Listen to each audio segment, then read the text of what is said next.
Data dari Kemenhub sudah hampir 1 juta orang curi start mudik. Faktanya, sudah terjadi penyebaran orang di daerah, Bapak. Kalau itu bukan mudik, itu namanya pulang kampung.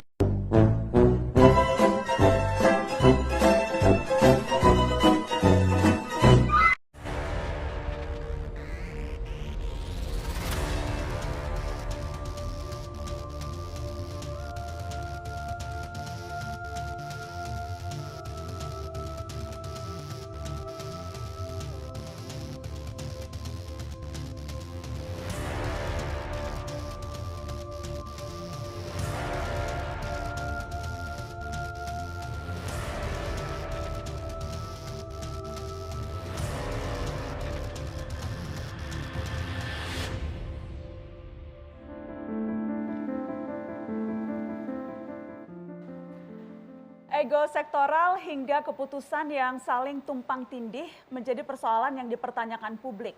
Misalnya, polemik operasional KRL saat pandemi. Tuntutan daerah agar operasional KRL dihentikan ditolak pemerintah pusat. Boleh tidaknya ojek online mengangkut penumpang juga sempat memunculkan kontroversi.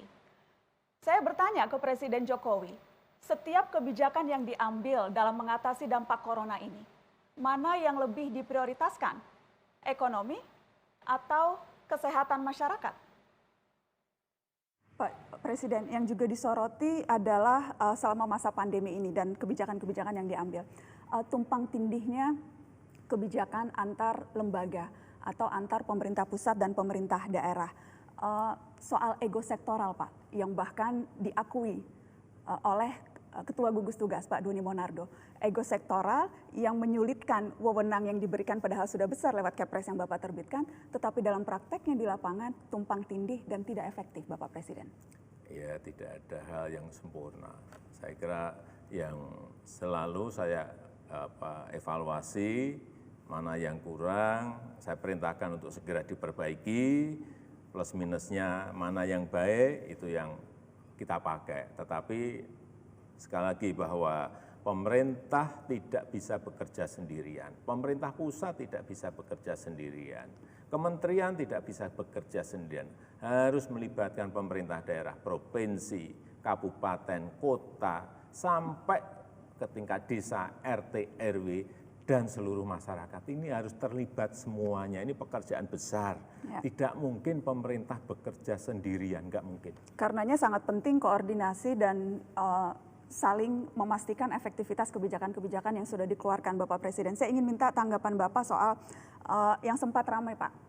Perbedaan Permenkes, Pergub DKI, ojek online tidak boleh bawa penumpang, hanya boleh bawa barang. Tapi kemudian keluar peraturan Kementerian Perhubungan, boleh bawa penumpang. Sempat simpang siur soal hal ini. Apakah Bapak Presiden sempat juga mengamati atau bahkan mungkin menegur, atau apa tindakan Bapak melihat ketumpang tindihan peraturan ini? Ya, saya undang. Memang saya undang, menteri saya undang dan disampaikan bahwa kenapa dibolehkan dari Kementerian Perhubungan. Karena jangan sampai ini menimbulkan masalah baru, persoalan baru. Menteri menyampaikan pada saya, tidak dilarang pun mereka sudah nggak ada penumpang, Pak. Jadi kalau dilarang nanti malah menjadi masalah yang baru. Tapi aturan itu harusnya memang yang benar, satu garis sama semuanya, tapi ini ada yang melihat dari sisi sosial ekonomi, ada yang melihatnya dari sisi kesehatan, yang ini memang perlu disinkronkan. Kalau Bapak Presiden selama ini melihat pandemi ini dari sudut pandang yang mana, Bapak? Apakah memang aspek ekonomi yang lebih diprioritaskan atau aspek kesehatan masyarakat? Saya kira yang diutamakan, sekali lagi di awal kan sudah saya sampaikan, COVID ini adalah virus yang sangat berbahaya. Sehingga yang didahulukan, yang diutamakan tetap kesehatan. Tetapi antara kesehatan dan ekonomi ini ada relevansinya. Nggak mungkin kita hilangkan salah satunya, nggak mungkin. Hanya yang didahulukan yang mana. Yang mana, Bapak? Ya tadi sudah saya sampaikan sejak awal, virus ini berbahaya. Oleh sebab itu kesehatan adalah yang diutamakan. Tetapi ini berhubungan. Coba saya berikan contoh. Kalau ekonomi nggak baik, ya kan? Kemudian masyarakat tidak mendapatkan gizi yang baik, atau yang lebih buruk lagi masyarakat tidak makan, imunitasnya menjadi lemah. virusnya gampang sekali masuk. Ini berhubungan, ada relevansi, nggak bisa saling ditinggalkan, itu nggak bisa.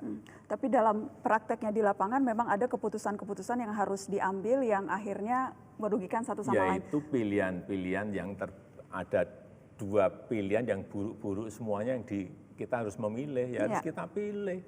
Nggak akan memuaskan semua orang karena pilihannya itu buruk-buruk semuanya. Kalau ada pilihan baik dan pilihan buruk, itu bisa dipilih. Ini pilihannya buruk-buruk semuanya. Karenanya Pak, saya mau tanya detail lagi Bapak, karena kan Bapak sangat detail orangnya. Soal ketidaksinkronan aturan Pak. Jadi PSBB melarang beroperasi perusahaan-perusahaan kecuali 8 sektor yang dikecualikan. Tapi ada surat edaran Menteri Perindustrian Pak, nomor 7 tahun 2020, memberi izin beroperasi saat PSBB. Padahal perusahaan-perusahaan yang diberikan izin itu di luar sektor-sektor yang sebetulnya dikecualikan pemerintah. Kebijakan ini diprotes Apindo Pak, disebut tidak adil. Ini kan contoh berbeda-bedanya keputusan yang diambil di jajaran di bawah Bapak yang akhirnya membingungkan rakyat. Iya, saya melihat memang karena masih sektoral. Setiap kementerian pasti akan melihat kepentingan sektornya masing-masing, itu yang selalu terus saya tekankan agar ini satu bahasa, utamakan kesehatan dulu. Tapi dalam prakteknya kan mereka juga didesak oleh sektornya masing-masing, Pak. Yang menunjukkan bahwa sektor ini kalau tidak juga diberikan perhatian akan memberikan dampak ini sehingga menteri kadang-kadang juga atau daerah pun kadang-kadang juga berbeda itu karena itu. Karena di lapangan itu suaranya berbeda-beda dari rakyat. Tapi komando ada di tangan presiden. Iya, selalu kalau ada masalah di lapangan seperti itu langsung detik itu juga saya panggil. Kalau alasannya masuk akal dan alasannya memang untuk kepentingan rakyat yang lebih banyak, ya saya putuskan. Tetapi memang sering kita diberikan pilihan-pilihan yang buruk semuanya, sehingga yang diputuskan manapun pasti membawa resiko atau dampak. Celah untuk mendapatkan resiko dari pihak lain atau sektor yang lain pasti ada. Saya mau kasih satu contoh lagi Bapak soal KRL. Karena belum lama Kepala Daerah Jabodetabek mengirimkan surat kompak meminta agar KRL dihentikan operasionalnya sampai tanggal 28 April. Karena dalam praktek ya masih terjadi penumpukan penumpang sehingga protokol kesehatan itu sulit untuk bisa dijaga. Tetapi kemudian Kementerian Perhubungan menolak permintaan itu.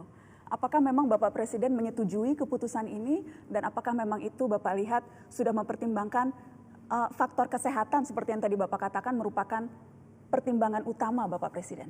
Kalau daerah-daerah mau mempersiapkan dan mau menanggung dari keputusan yang diminta itu akan kita berikan. Artinya pekerja harian yang naik KRL, buruh-buruh harian yang naik KRL, pedagang dengan asongan yang mendapatkan nafkah dari naik KRL, karena naik KRL itu sangat murah sekali. Itu ditanggung oleh mereka, dijamin oleh mereka dengan bantuan sosial yang baik, saya hentikan. Tapi tanggung jawab itu ada di pemerintah daerah? Ya, karena kan mereka meminta, mestinya tidak hanya meminta, menyiapkan juga bantalan sosial, safety net, jaring pengaman sosialnya disiapkan dulu. Jangan hanya meminta, dihentikan, kemudian ya sudah masyarakat dibiarkan cari sendiri-sendiri, nggak bisa seperti itu yang saya nggak bisa. Bukan masalah kebijakannya, tidak, bukan itu. Nggak apa-apa, dihentikan nggak apa-apa, tapi ini siapa mereka, siapkan dulu bantuan sosial untuk mereka. Atau kalau tidak, saya kemarin menyampaikan, kalau ada bus, siapkan bus agar tidak berdesak-desakan di KRL, sehingga tetapi busnya juga diisi separuh saja sehingga ada physical distancing di situ, sehingga ini memberikan solusi. Hanya kebijakan, kalau kebijakan yang tidak memberikan solusi itu akan memunculkan masalah yang baru. Kemudian ini nyambung dengan mudik Pak, kontroversi mudik yang sempat di awal-awal komunikasi publiknya itu juga sempat simpang siur. Jadi sesungguhnya Pak, saya bertanya sekarang langsung ke Bapak Presiden, mudik itu diperbolehkan atau dilarang oleh pemerintah? Semua kementerian pro dan kontra. ada yang setuju, ada yang tidak setuju. Tapi sejak awal sudah saya sampaikan kepada Menteri bahwa suatu saat pasti akan saya larang. Suatu saat? Iya, bisa aja besok pagi, bisa aja minggu depan. Pasti akan saya larang karena kita tahu bahwa mudik, hitung-hitungan terakhir kita, itu menyangkut masih yang ingin mudik, itu hitungan kita, kajian lapangan kita masih menyangkut orang yang jutaan. Bukan hanya ribuan, tapi jutaan.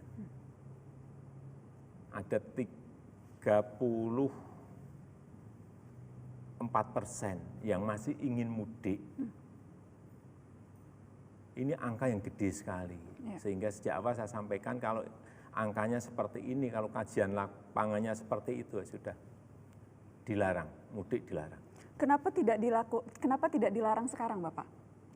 Kenapa harus menunggu melihat situasi sementara? Ya kita kan kemarin kita memakai ada transisinya, sehingga jangan sampai menimbulkan shock dan justru memunculkan masalah baru, rame-rame nanti begitu didadak rame-rame semua nanti ke stasiun, rame-rame nanti ke terminal, rame-rame ke bandara yang terjadi ada penumpukan orang di suatu tempat yang itu justru menyebabkan tidak menyelesaikan masalah, memunculkan masalah baru, penularan yang akan lebih menyebar. Tapi yang dikhawatirkan bahkan masalah itu sudah timbul, Pak, karena data dari Kemenhub sudah hampir 1 juta orang curi start mudik. Sudah 900.000 orang yang sudah mudik dan yang sudah tersebar ke berbagai daerah. Apakah berarti ini memang keputusan melarang itu yang baru akan dikeluarkan melihat situasi, tapi faktanya sudah terjadi penyebaran orang di daerah, Bapak? Kalau itu bukan mudik, itu namanya pulang kampung. Memang bekerja di Jabodetabek, di sini sudah tidak ada pekerjaan, ya mereka pulang karena anak istrinya ada di kampung.